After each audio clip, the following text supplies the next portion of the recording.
Thank you very much, Ms. Peters. I appreciate your efforts on behalf of our country.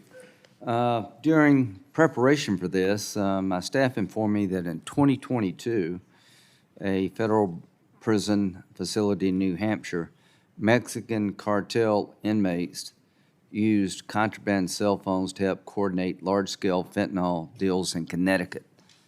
Is that accurate?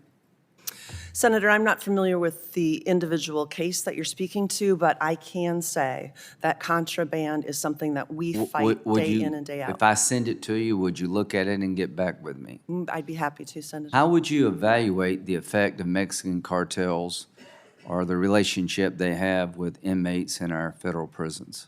Is that a problem? Our National Gang Unit and our intelligence officers across the country are combating gangs throughout the Federal Bureau of Prisons as it relates to contraband. Drugs, cell phones, drones, those are very difficult. My concern is, apparently, according to things that we found, the cartels are actually running operations out of prisons, using prisoners to coordinate drug deals. Is that a concern? Is that real, or is that just? That's absolutely a concern, and that's what our employees at the Federal Bureau of Prisons work to combat every day through our National Gang Unit, What's the biggest our intel officers. policy change you've instituted to combat this problem? You know, we work every single day to leverage new technology. No. You say it's a problem. I agree with you.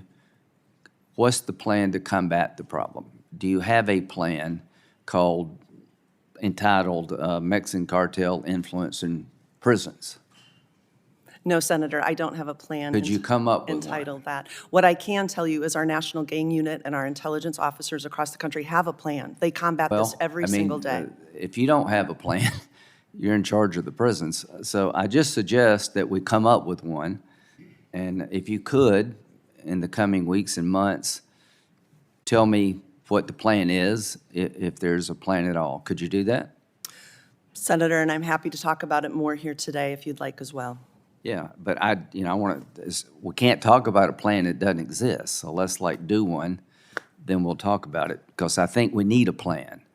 To the American people, we need a plan to make sure that prisons are not used by Mexican drug cartels to poison America. On the transgender issue, in 2018, during the Trump years, an inmate was assigned to a prison, male or female, based on their biological sex at birth.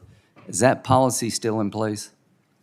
We have a policy at the Federal Bureau of Prisons to rely on a community standard of health care and make individualized decisions. So that policy has changed? So we treat individuals who present as transgender. In 2018, during the Trump years, the policy was to assign an inmate based on their biological sex at birth. Has that policy changed? Do you no longer do it that way?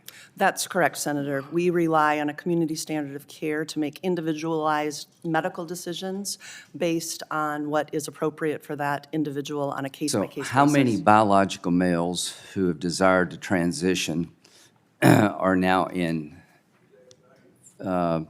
female prisons? I don't have that number top of mind, Senator, but we could get that for you. Is it a growing request?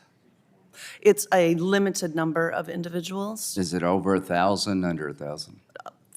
Far under 1,000, Senator. Okay, I mean, how far under? Is it 10 people, 100 people? Under 100 people, but I wouldn't want to guess beyond that. Okay, so your testimony is that under 100 people have been assigned to female prisons that came into the system or came into the world as biological males. Is that correct? Senator, again, I'd want to confirm that number and get back to you. Okay, when you go through the evaluation of what prison to put a person in, do you consider the safety of female prisoners? Senator, safety and security, when we make those housing assignments, is that in the top manual? priority. Is that in the manual of how you determine who goes where? It is, Senator. Can you send that to me and show me what section of the prison manual talks about assignment of prisoners when it comes to the transgender issue, focuses on safety of female prisoners? We can. That's in the manual. The safety of those in our care and custody. No, and- it talks about the safety of the person requesting transition. It doesn't talk about the safety of people in the jail where they will go. If I'm wrong, please correct me. Senator, I do not have the language of the manual memorized in order to recite it No, back to you here today, but what I can I understand tell you. that. You changed the policy. I just want to know how it works, and I want to know what the numbers are. Thank you. Thank you, Senator.